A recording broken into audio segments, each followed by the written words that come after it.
आज फिर हम शुरू कर रहे हैं फर्स्ट चैप्टर का पार्ट 4, जो कि है सर्वोदय संबंधी जयप्रकाश नारायण के विचार, जो एक बहुत ही इम्पोर्टेंट 16 नंबर का क्वेश्चन है, जो कि मैं प्रीवियस वीडियोस में बार बार सर्वोदय का जिक्र कर चुकी हूँ और आपको बता चुकी हूँ कि सर्वोदय एक्चुअल में है क्या।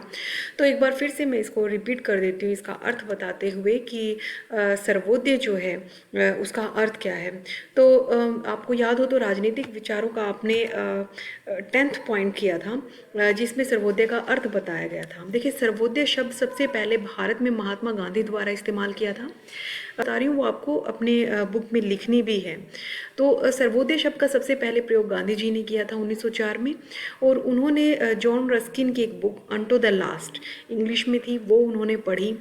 और उसमें वो इतने प्रभावित हुए इस बुक से कि उन्होंने गुजराती भाषा में इस बुक का अनुवाद कर दिया और सर्वोदय नाम से ये प्रकाशित हो गई। तो इसी बुक से प्रभावित जयप्रकाश नारायण भी हुए थे।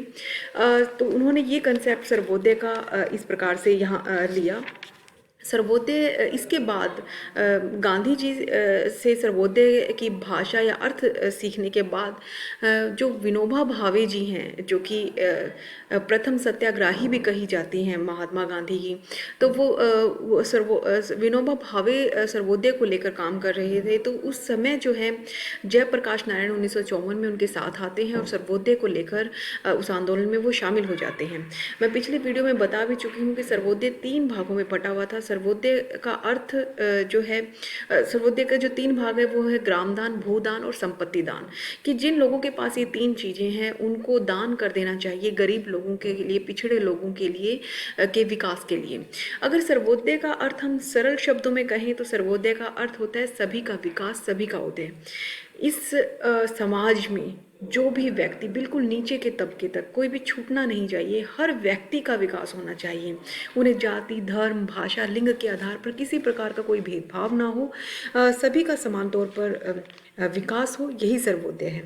अगर हम यहाँ पर परिभाषाओं की बात करें तो विनोबा भावे की सबसे पहले परिभाषा है कि सर्वोदय जो है कुछ व्यक्तियों या बहुत से व्यक्तियों का उत्थान नहीं है।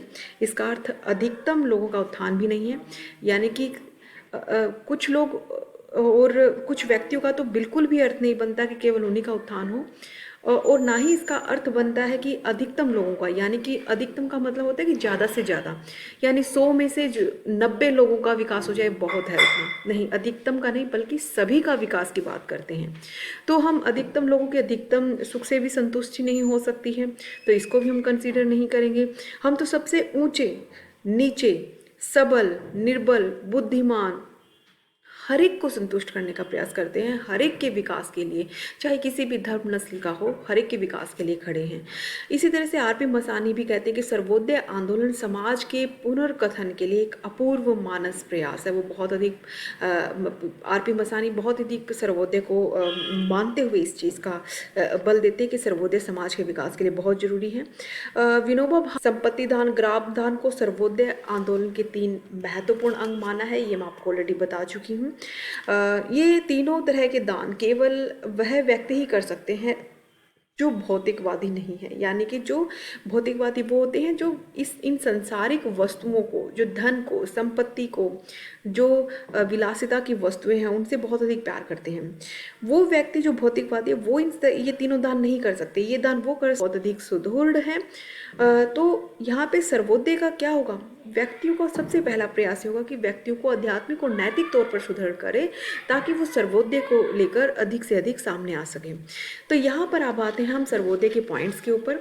सबसे पहला सर्वोदय क्या चाहता है? सर्वोदय जो है समानता पर आधारित होगा, यानी सभी का उदय होगा, किसी से किसी प्रकार का भेदभाव नहीं होगा। यहाँ पे बॉडीन की एक बहुत ही, बॉडीन या हिंदी में बौंदा कहेंगे, उनकी एक बहुत प्रसिद्ध उक्ति है कि सुख और विकास वही है जो अधिकतम लोगों का अधिकतम सुख की बात करता हो, यानी कि सभी के नहीं, अधिकतम, कि बहुमत में जितना हो गया उतना सही है, कुछ बच भी गई, छूट भी गई तो कोई बात नहीं। लेकिन सर्वोदय इस बात का समर्थन नहीं करता। वो कहता है कि सभी का विकास होना चाहिए, अधिकतम नहीं, सभी का विकास होना चाहिए, और किसी भी तरह की भाषा, धर्म, जाति, वर्ग, इस तरह की विषमताओं में बिना बंधे हर प्रकार की असमानता को ख़त्म करते हुए जो है सर्वोदय जो है बात करता है सभी की समानता की। फिर है अहिंसा का समर्थन। आप लोगों को मोस्ट ऑफ को पता ही होगा अहिंसा कहते किसे कहते हैं। एक होती है हिंसा, एक होती है अहिंसा। हिंसा का मतलब होता है कि हथियारों के माध्यम से किसी को डरा धमका के आतंकवादी गतिविधियों के माध्यम से अपनी बात को मनवाना। लेकिन जयप्रकाश नारायण जो है सर्वोदय के को लाने के लिए सबसे बड़ा हथियार मानते हैं अहिंसा का, कि अहिंसा एक ऐसी वस्तु है जिसमें कोई हथियार नहीं उठाना, आपको शांतिपूर्ण अपना प्रदर्शन करना है। शांतिपूर्ण तरीके से प्रदर्शन करने की भी ज़रूरत नहीं है। लोगों से अनुनय विनय कर कर उनके पास जो ज़्यादा धन संपत्ति अर्जित है वो गरीब लोगों को देने के लिए मनाना ही है। तो इसमें किसी तरह का हथियार उठाने की बात ही नहीं होती है। तो इस तरह से वो अपनी बातों को मनवाने के लिए सत्य अहिंसा जैसे शब्दों का इस्तेमाल करते हैं और अहिंसा का बहुत बड़ा समर्थन करते हैं कि सत्याग्रह को तभी जा सकता है जब अहिंसा समाज में होगी। फिर है अध्यात्मवाद या आध्यात्मिक विकास के समर्थक। अध्यात्मवाद क्या होता है? अध्यात्म होता है स्पिरिचुअलिज्म, मतलब कि आप इन सांसारिक जो सांसारिक यानी कि जो जो भी लालच और जो भी विलासिता से संबंधित वस्तुएं हैं इनसे परे हटकर आप आध्यात्मिकता की स्पिरिचुअलिज्म की तरफ यानी कि धार्मिक नैतिकता इन सब बातों की तरफ आप मुड़ जाओ। ऐसा करने से क्या होगा, आपके अंदर जितने भी बुरे गुण हैं, जितने भी अपवित्रता, झूठ बोलना, दूसरों को धोखा देना, कपट करना, ये सारे गुण जो है अपने आप ही खत्म हो जाएंगे। अगर आप में लालच ही नहीं रहेगा तो आप ऑटोमेटिकली जो है लोगों के भले के लिए काम करेंगे। तो यहाँ पर जयप्रकाश नारायण क्या कहते हैं, सर्वोदय का सबसे बड़ा जो है सर्वोदय का सबसे बड़ा जो हथियार है या युग है कि करेगा वो होगा लोगों में आध्यात्मिक विकास करना। वो कहते हैं कि जो वर्तमान राजनीति है वो स्वार्थों से ओतप्रोत है और इतना इसका नैतिक स्तर गिर गया है। सर्वोदय के माध्यम से आध्यात्मिक मूल्यों को जगाया जाएगा, नैतिक स्तर को ऊंचा उठाया जाएगा। इससे क्या होगा कि लोग आध्यात्मिक बनेंगे और जो बुराइयां हैं अपने आप ही खत्म हो जाएगी और समाज जो है सुखी हो जाएगा। नैतिकता पर बल, ये भी ठीक वैसा ही है जैसे अध्यात्म की बात करते हैं कि नैतिक मूल्यों से गिर गया है समाज, राजनीति खास तौर पर गिर गई है।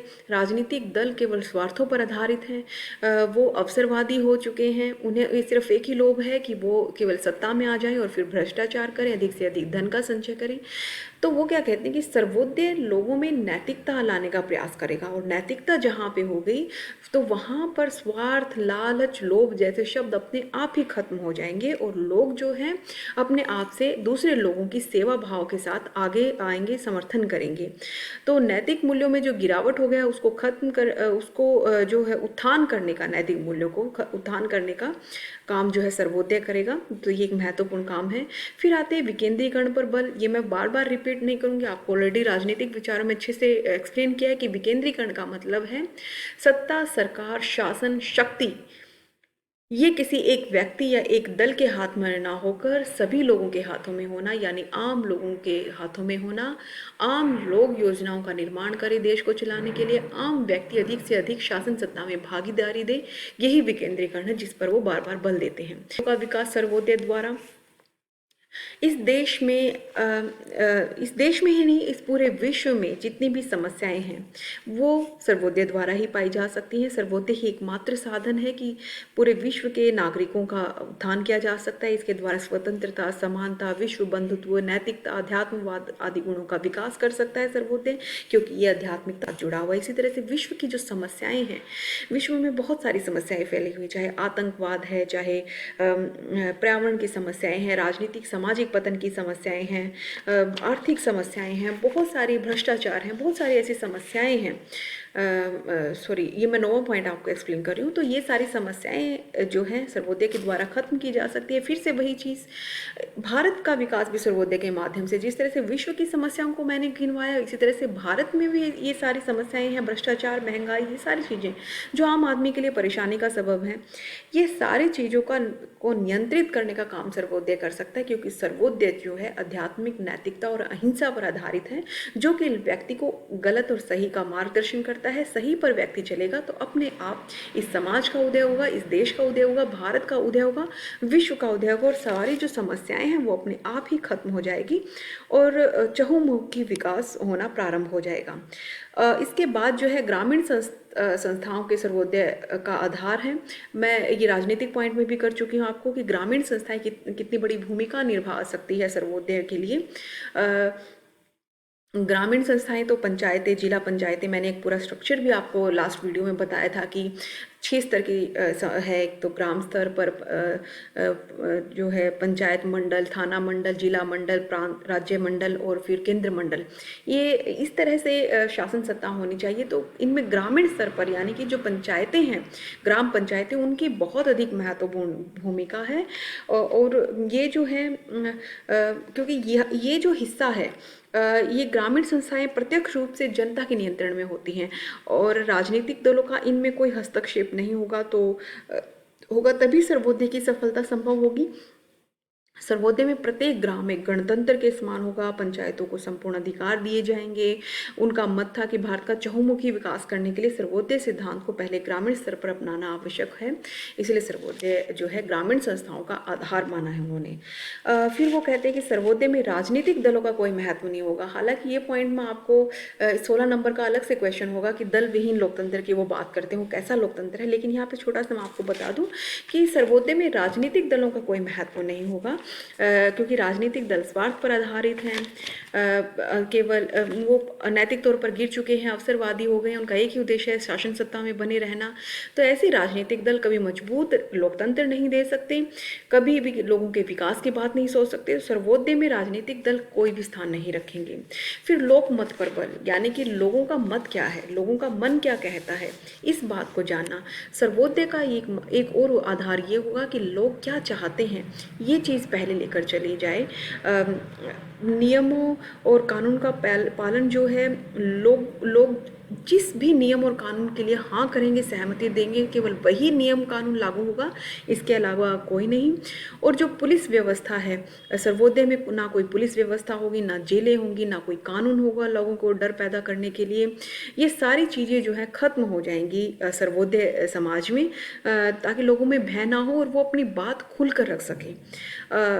इसके अलावा समाजवाद को पाना ही सर्वोदय का अंतिम लक्ष्य होगा। वो समाजवाद मैं बता ही चुकी हूँ कि समाजवाद क्या होता है। मार्क्सवाद से निकली हुई एक धारा है जिसमें वर्ग, धर्म, नस्ल, जाति, किसी भी आधार पर किसी के साथ कोई भेदभाव नहीं किया जाएगा, सभी असमानताओं को खत्म करने की बात की जाएगी और सारे समानता लाने की बात इसमें होगी समाजवाद में। तो सर्वोदय का लक्ष्य यही है कि इस तरह का समाजवाद लाए जिसमें कोई भी असमानता ना हो किसी भी व्यक्ति के बीच में।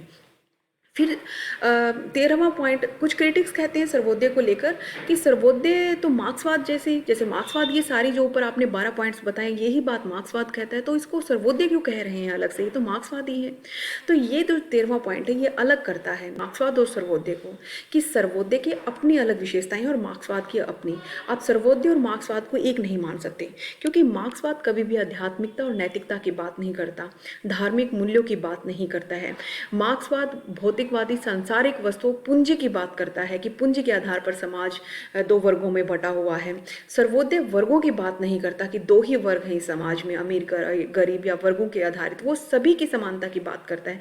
हर प्रकार के विभेद असमानता को खत्म करने की बात सर्वोदय करता है।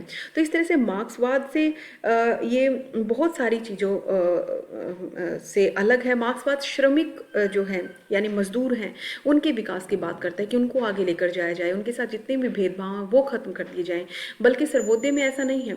सर्वोदय केवल श्रमिकों या मजदूरों या किसानों के विकास की बात नहीं करता। सर्वोदय सभी के उदय की बात करता है कि अमीर व्यक्ति में अगर किसी तरह के नैतिक गुणों की कमी है तो वो भी उसके अंदर लाया जाए। तो अमीर गरीब हर तरह में समानता लाना, हर एक तरह से उदय करना, तो यही सर्वोदय है जो कि मार्क्सवाद आध्यात्मिक नैतिक आधार पे कतई नहीं करता है। फिर आते हैं 14वें पॉइंट पे, सर्वोदय में साध्य और साधनों की पवित्रता पर बल।